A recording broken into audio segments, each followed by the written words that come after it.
In Line Trace Basics, we showed you the fundamentals of operating the receiver and using it to trace a signal. In this segment, we'll demonstrate some advanced tips and techniques that will help you get more out of your equipment.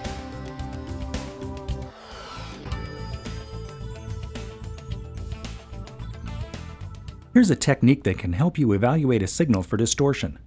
We'll demonstrate this technique using the same location and connection point we used in Line Trace Basics. We'll acquire the signal, center the tracing line, and align the receiver with the signal just as we did before. There are a few basic questions we want to ask as we look at the display.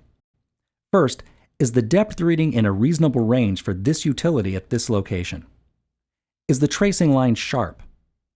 Are the tracing line and guidance arrows centered at the same time? When we sweep across the target signal, do the tracing line and guidance arrows track smoothly? The depth does seem reasonable for this location, but the tracing line is a bit fuzzy. The tracing line and guidance arrows moved smoothly across the screen, but they're not centered at the same point. So it looks like we definitely have some amount of distortion. We're close to the transmitter's leads, and the line turns after just a few feet. Both of these things are sources of interference, so we'd expect to see some distortion. To get a feel for how much signal distortion we're dealing with, we'll look at where our display readings place the signal's location. We'll start with the guidance arrows. In this case, we can center them by moving the receiver just a few inches, which is a good sign. Next, we'll focus on the proximity signal and the signal strength. We're looking for the point where each reading is highest. We're also looking for agreement between these two readings, and between these readings and either the tracing line or guidance arrows. These two readings agree with each other and with the guidance arrows, which means we have three independent readings that are in substantial agreement with each other. As a final check, we'll lift the receiver by a foot or so to see if the depth increases by the same amount, which it does. Let's summarize what we've just observed. Three of our signal readings largely agree with one another. The fourth is only off by a small amount, and when we raise the receiver, the depth increases by an appropriate amount. Based on these observations, we can conclude that the signal is only mildly distorted. If we were marking this utility, we'd first try to minimize the signal distortion. If we couldn't, we would base our marks on the three readings that agree.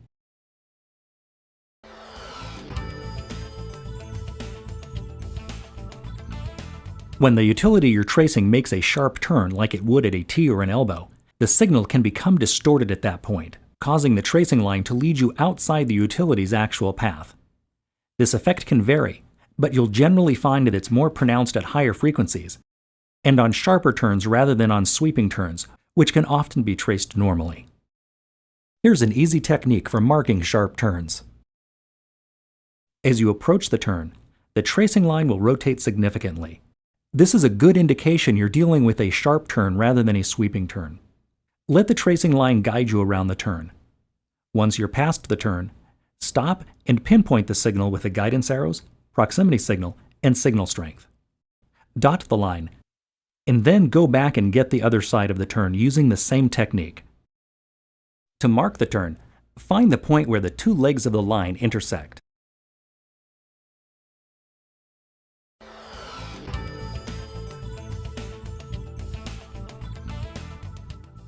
The SR20's sophisticated audio system provides feedback to help make locates fast and intuitive. The audio pitch is tied to the proximity signal. It increases when the proximity signal increases and decreases when the proximity signal decreases.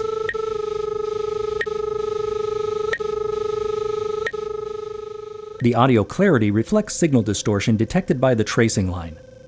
When the tracing line appears sharp, the audio will sound clear. When the tracing line is fuzzy, the audio will contain static. The guidance arrows also have special audio tones associated with them. When the signal is on your right, you'll hear the normal audio tone. When the arrow passes over the crosshair, you'll hear a double beep. And when the signal is on your left, you'll hear a pinging tone along with the normal audio.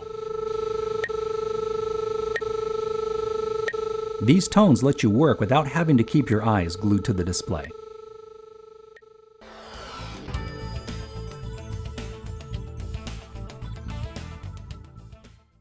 With the SR20, you can follow a signal's path even when you're not directly over it. Just point the receiver's mast towards the signal and keep the tracing line roughly centered on the display. Now you can follow the signal's path safely from the curb and only step into the street when it's safe to do so you can verify the signal and place your marks.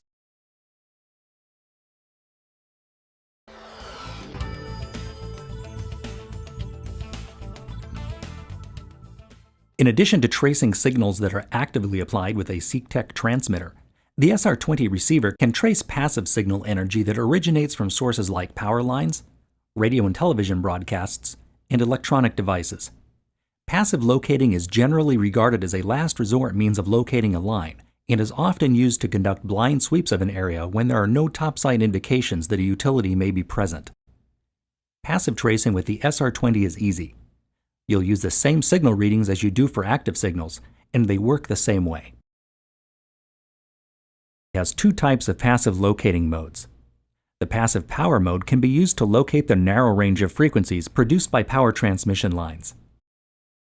Simply select 60 Hz power mode from the frequency menu and you're ready to go. The SR20 has several different frequency options for power mode. For details on these options, refer to your operator's manual. The second type of passive locating mode uses patented broadband technology to search for signal energy within a range of frequencies. The SR20 has 3 broadband ranges. The lowest range covers frequencies below 4,000 Hz, and the 2 radio frequency or RF ranges cover 4,000 to 15,000 Hz and 15,000 Hz and above. The SR20 also has a special broadband mode called OmniSeek. When set to OmniSeek, the receiver will search for signal energy in all 3 broadband ranges simultaneously and display a tracing line for each range that has a usable signal. The signal range that's closest to the receiver takes precedence.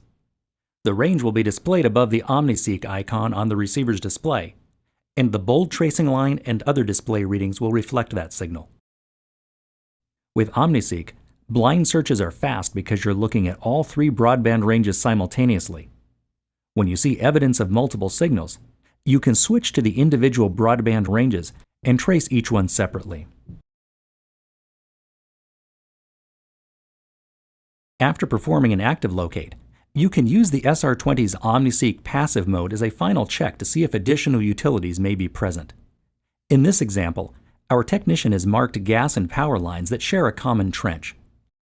As a final check, he'll switch to OmniSeek mode and sweep the locate area outside the trench. He picks up a signal a few feet to the left of the trench. The signal is in the high RF range, so he'll switch to that range and begin tracing the signal. Although there's some distortion, the signal is solid, and he's able to trace it right up to the building.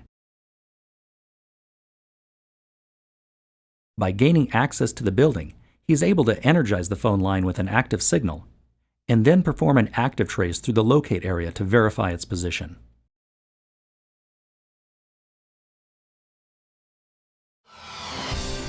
In the past few minutes, we've shown you how the SR20's main display features operate and how they can help you evaluate the signal and trace its path.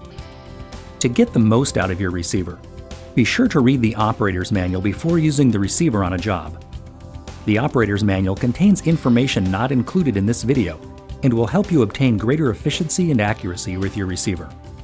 And always remember that no matter how good the signal looks, you can never be certain of the utility's location and depth until you expose it.